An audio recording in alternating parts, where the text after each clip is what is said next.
We're here at the NBA Replay Center, and you're going to learn today how STEM affects many careers here at the NBA.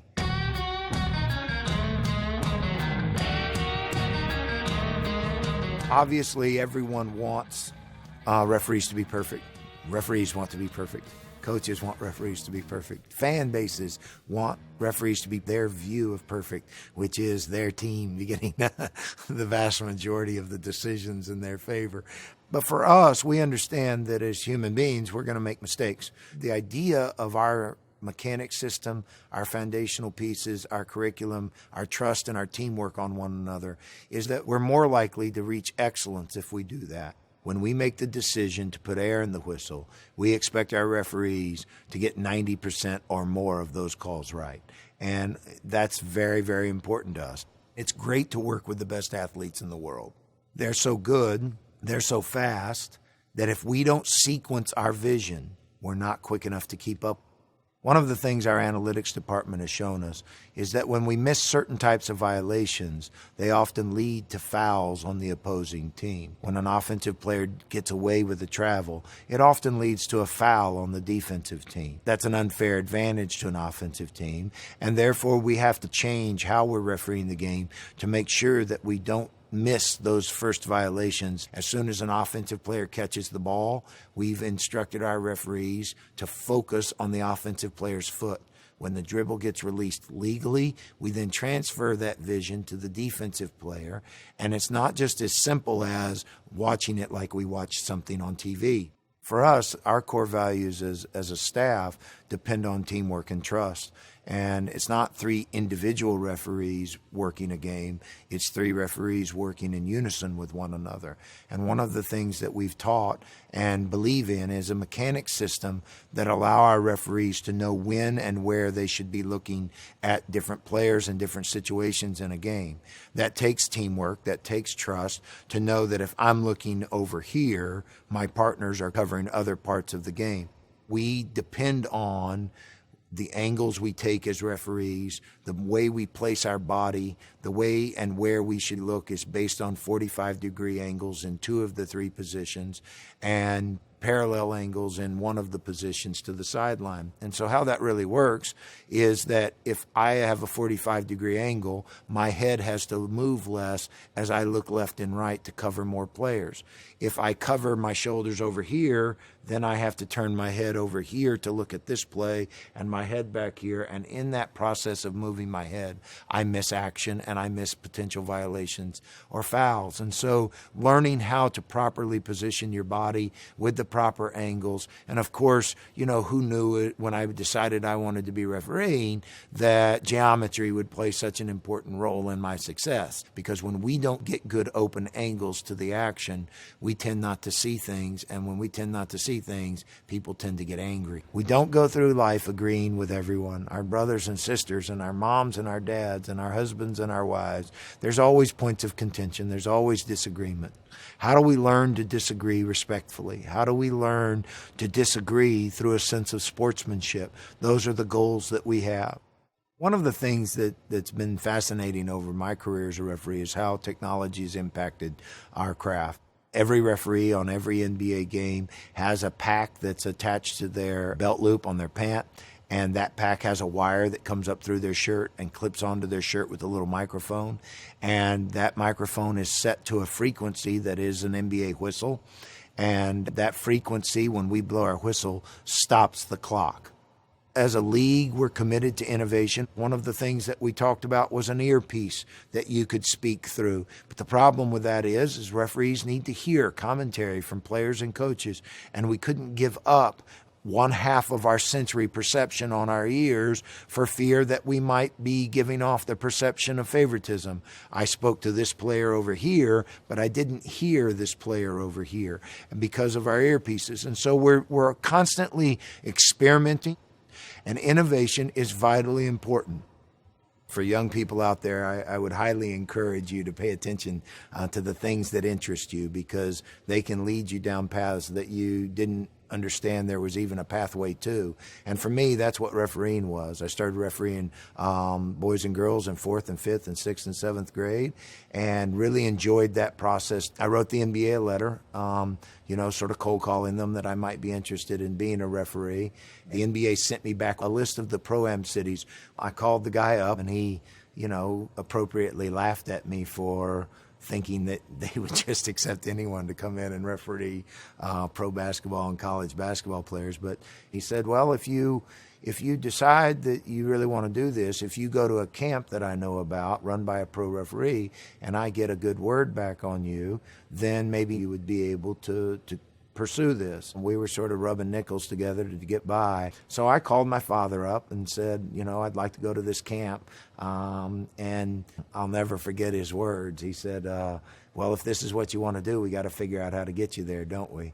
And I found out years later that my father took a loan out on a horse that we had named Lucky. It was a good horse that got me enough money to pay for the camp. So, it was important to me that my father had sacrificed and had risked something that was important to him. And so when I got hired, I flew home and interrupted one of my father's college classes that he was teaching. And I announced that the class was dismissed on his behalf. The class loved me for it. And I gave my dad that $600 check back, which was important to me. They don't come to Hico, Texas to find referees. You have to go out and find the world.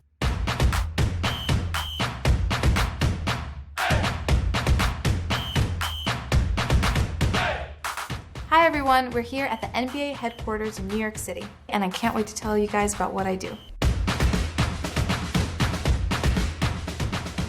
Digital media is a field I never thought I'd be in. My plan for myself was to work in finance and work down on Wall Street, but I ended up at the NBA and I get to be in numbers every single day. Growing up, I loved computers, I loved technology. My mom and my dad are my biggest inspirations. They moved here from Armenia, they worked minimum wage jobs, and my mom in 1998 decided to go and get her bachelor's degree in computer science. And that was my biggest inspiration. And sometimes I look back and think about that 8-year-old girl who was reading math and technology textbooks, and now she's at the NBA doing huge mathematical and statistical projects for NBA executives, and I couldn't be happier with where I ended up. For my job, I look at social media data. I look for patterns and trends to see what users like to see on social media. What players do they like to read about? What players do they like to watch videos of? There's so much data that we have, and there are so many rows of numbers. And you can't really find a trend and a pattern just staring at rows and rows of numbers. So you have to find ways to analyze it, run a statistical analysis, run a mathematical analysis. All of that involves that algebra and that statistics that you learned in high school. And so when you visualize it and when you use the right averages and the right calculations, you get to find that one number that tells the best story. And that's the most important part of my job. One of the best examples I can share is a huge project that I worked on last summer where we were taking a look at our mic'd up content. Mic'd up is an incredible feature that we have that allows viewers to listen in on a conversation that a player is having during a game. We were posting those videos on Facebook, on Instagram, and on Twitter without any captions. And we were realizing that around 80% of people were watching the video with the sound off. And for a video that's focused on the sound of the game, having people watch it with their audio off didn't make much sense. So seeing that helped us make a small but very important change, and that was adding captions to our videos. And that now allows users to engage with the sound on or with the sound off. Come on! Let me hear it! Let me hear it! Come on! You good? 2. Push. Left. Wait. Let's go, Jimmy. Oh, yeah, I like this. This place is about to get locked. I like this. Hey, keep shooting. No, you're good. I was waiting on this side, though. Is it Believe It? Oh, yes. Oh, my God. Believe It!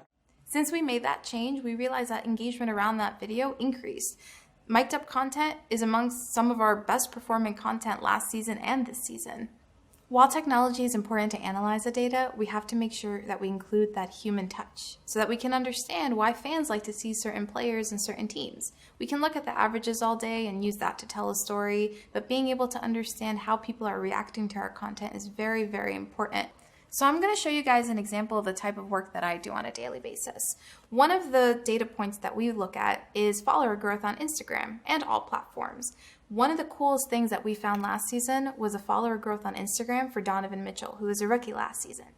He started the season off at around 80,000 followers. By All-Star, he was at 580,000 followers, and he ended last season at 1.3 million followers. He was by far the fastest growing player on Instagram last season, and he continues to grow on a daily basis.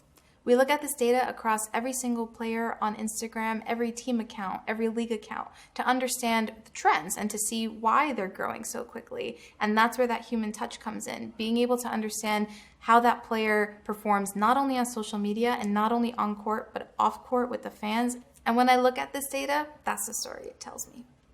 On our team, we share our insights with executives and the whole league. So being able to share our findings and tell that story is very, very important. And that's something that I'm still working on and that I work with my manager to fix all the time. Because you can look at numbers and you can be able to visualize data and share a picture, but what insight are you going to find? How are you going to use that data to make a change? And that at the NBA is one of the most important things. Technology has changed so much since I was a kid, and you guys are surrounded by it. There's so much that you can do with technology, and there's so many careers in technology that if you really understand how to use it and you can shape your career around it, you can be extremely successful. Everything right now in the world relies on technology and data, and being able to understand how that works, well, you got the power in your hands.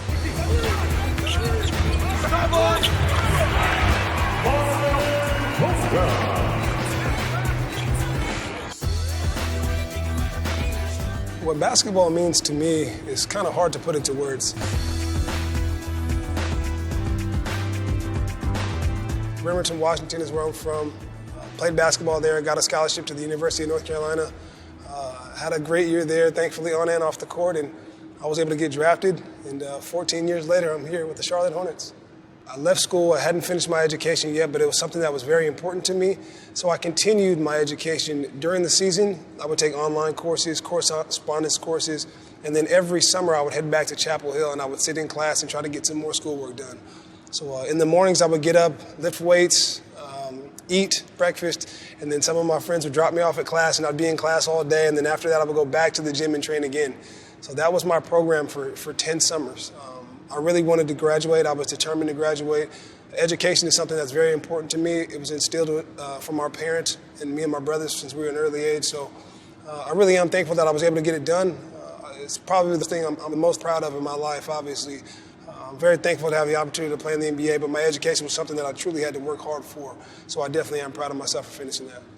I think as far as our job, the mental and physical challenges can be difficult at times. Obviously, we travel a ton. You're constantly practicing and playing games, trying to stay in shape, lifting weights, so the physical aspect can be tough, but also mentally it is hard as well. You're playing a new team almost every other night, trying to stay focused, trying to stay prepared. Things do change on the fly quite a bit, so some things that I learned early on in education definitely have prepared me for the job that I have today. Math was a subject that the more you practice it, you could actually see yourself improving. And that is a really big thing for me. I always like to improve. I always like to feel like I'm getting better at something, and whenever something was challenging for me, if I spent extra time with it, I would see myself improve, and that really did make me feel good. Math and basketball do have that in common. I think math and a lot of things in life have that in common. Statistics are a huge element in basketball. If you look at some of the analytics, a lot of our game plans, a lot of our plays, a lot of our strategies are based on the statistics of basketball, whether that be the way a team plays offense or the way they play defense. We kind of cater our game plan to how they perform. Statistics are huge, and we definitely have to be on top of that individually and collectively as a team. Those statistics we do think about actually while you're out there on the court. It's a very big part of what we do. You have to know statistically what teams are really good at, and you have to know what individual players are good at. And it is quite a bit to think about, and that goes back to the mental toughness of our job, but it's part of our job, and it is something you really have to stay focused and stay prepared on. Trying to figure out how to beat the opposition is very difficult. You watch a ton of film, you're constantly practicing. Things do change out there when you're in the game, so you have to really think. There are some coaches that are very creative with some of the plays that they design. There are some players that are very creative with the basketball. They're able to make plays for themselves and make plays for others, so you have to work together to accomplish any goal. Each and every night we have to go out there and make sure we're all on the same page, offensively and defensively. When you get out there and you communicate and talk to one another, it makes sure everyone stays on the same page, and it definitely does make your team a lot better when you do communicate. As far as preparing my body to compete, you really have to eat healthy. I try to drink a ton of water, usually a gallon a day if I can, which can be difficult at times. Eating a lot of fruits, a lot of vegetables, a lot of healthy protein. I try to sleep as much as I possibly can, and it does make a difference. It definitely does keep my body well-fueled, properly fueled to go out there and compete each and every night. Here with the Charlotte Hornets, we are very fortunate to have a great training staff. We have 4 trainers, 2 strength coaches, some of our assistant coaches. They all kind of pitch in, do their parts to make sure guys stay healthy, whether that's treating an injury, preventing an injury, making sure you're staying on top of your diet, staying hydrated. If you don't feel very well, then make sure you get to the doctor, get the proper medication that you can so you can get back on the court. So we're very fortunate to have the training staff that we have here. So at 7 o'clock, you do see us players out there playing, but there are so many different jobs, so many different people, so many different aspects that go into a basketball game that is played. So many people have to work together. Referee operations, I feel like, is probably the toughest job on game night. Each and every night, they're in charge of making sure the game is 1, played fair, 2, played safely, and 3, make sure their team is making the correct calls. And that can be very difficult on a nightly basis. They travel just as much as we do. They're running up and down the court just as hard as we are. So I definitely think their job is probably one of the hardest on game nights. So when you see a professional game being played, just know that everyone really is working together behind the scenes to make it a great experience for you. And STEM is a really big part of all that.